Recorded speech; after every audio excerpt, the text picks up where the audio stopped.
You ever been somewhere, just minding your own business, when something happens that stops the whole world in its tracks?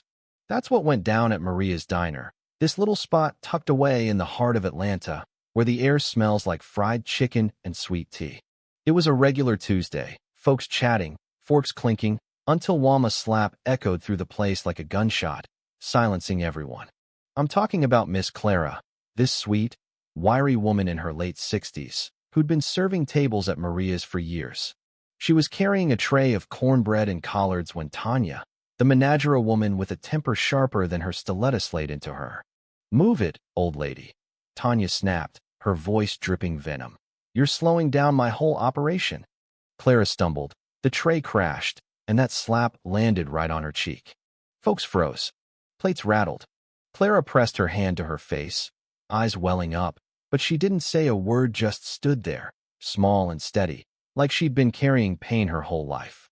Now, Clara wasn't just some random server. She'd lost her 2 sons in a car crash years back, kids she'd raised alone after her husband walked out. People in the neighborhood whispered about her, called her bad luck, said her grief was a curse. But Clara? She just kept showing up, serving plates with a quiet smile, like her heart wasn't still breaking every day. And Tanya? She didn't care about any of that. She was all about control, running Maria's like her personal kingdom, snapping at anyone who didn't keep up. Right as Clara stood there, cheeks stinging, the glass door swung open, and in walked James Carter. The James Carter, CEO of Carter Enterprises, one of the biggest real estate firms in Georgia. He was all sharp suit and calm authority, trailed by his assistant, Malik. James stopped dead in the doorway, his eyes locking on Clara's trembling hand. He'd seen the whole thing. The room held its breath. "Ma'am," James said to Tanya, his voice low, like a storm brewing, "why'd you hit her?" Tanya didn't even flinch. She crossed her arms, heels clicking as she stepped forward. "Because I run this place, and she's too slow. Customers don't wait for pity." A few folks in the diner shifted uncomfortably. Someone muttered, "That's harsh." Another whispered, "Clara's fast for her age." But Tanya just smirked, like she was untouchable. "If you're so soft-hearted," she said to James, "take her home. She's no use here." James turned to Clara, his face softening. "Ma, you okay? Want to sit down?" Clara blinked, like she was waking up from a bad dream, and when she looked at him, something flickered in her eyes. "Your face," she whispered, almost to herself. "I know those eyes." The diner went quiet again. James leaned closer. "What did you say?" Clara's voice trembled. "Jimmy? Little Jimmy Carter." And just like that, the whole room felt like it tilted. See, Clara wasn't just any server to James. She'd been his nanny, back when he was a kid splashing in his family's pool, teaching him how to swim, humming lullabies to calm his fears. She'd saved him once, pulling him out of the deep end when he was 6, her skirt soaked as his parents thanked her with tears in their eyes. Now, here she was, decades later, getting slapped in a diner while he stood there, a billionaire who'd never forgotten her. "Miss Clara," James said, his voice breaking. "Is it really you?" She nodded, tears spilling. "It's me, son." The crowd gasped. Phones came out, recording every second. Tanya scoffed, but it was shaky now. "What? You gonna give her a medal for being old?" James turned to her, his warmth gone. "You hit the woman who raised me," he said, quiet but deadly. He nodded to Malik. "Wait by the door. Nobody touches her." Then he crouched down to Clara's level. "You're not staying here another second, Ma. You're coming with me." Tanya laughed, sharp and hollow. "Take her, then. She's been nothing but trouble since I hired her. Folks say she's cursed. Bad luck follows her." That word curse had hit Clara like another slap, her shoulders sagging under the weight of old rumors. James stood tall. "She doesn't owe you pain." "How much is her salary?" Tanya smirked. $2,000 a month. Plus, she broke plates last week. A waiter piped up. Those plates slipped, caused the trays warped. Tanya shot him a glare, but James was done. He slapped a business card on the counter. "Send me your account. You'll get 3 months' pay." "She's done here." Clara grabbed her faded bag, folded her apron like it was sacred, and took James's arm. As they walked out, sunlight hit them like a promise, and someone in the crowd whispered, "God bless you, Ma." But Tanya wasn't letting it go. She stood in the doorway, waving a piece of paper.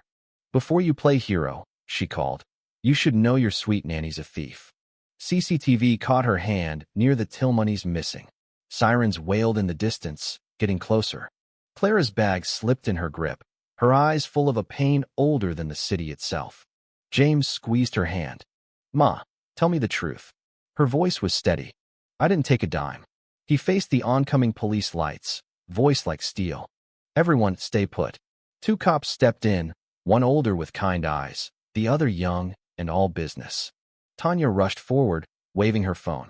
That's her officer. She stole from me. James cut in. You'll talk to me first. She's under my protection. The older cop hesitated, recognizing James. We just need to see the evidence, sir. Tanya played the blurry Fujiya shadow, a hand near the till. That's her, she insisted. James wasn't buying it. That could be anyone. He handed the phone back, eyes burning.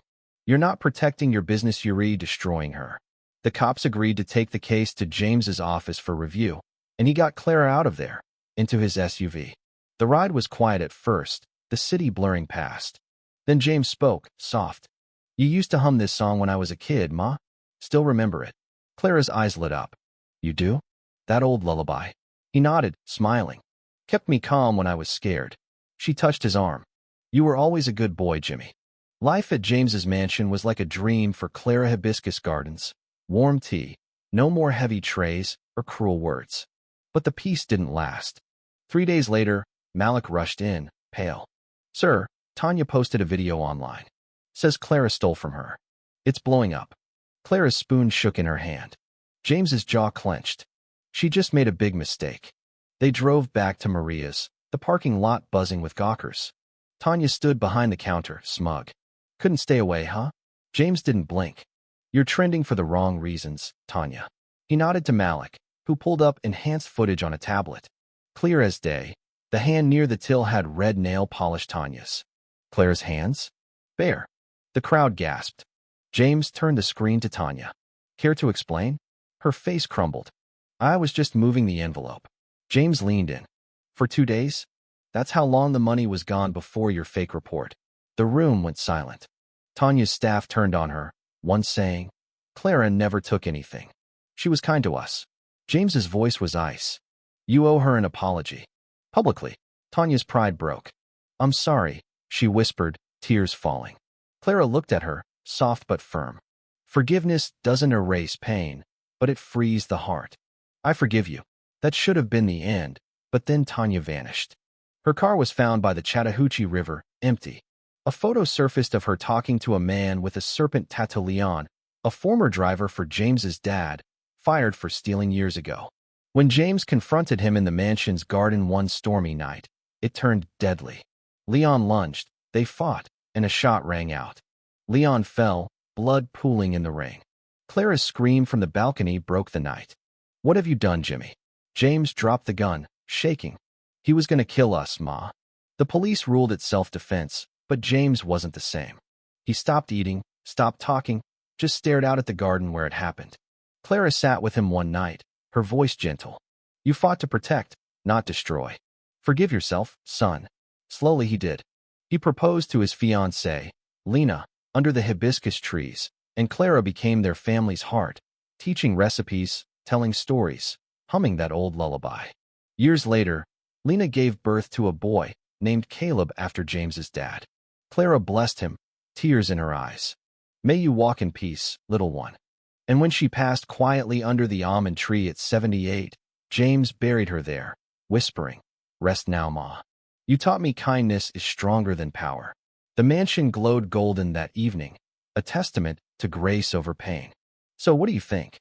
Was Tanya a villain, or just a product of her own insecurities? Should James have fought harder for justice? Or was Clara's forgiveness the real victory? Drop a comment, share your take, and hit that subscribe button for more stories that hit you right in the heart.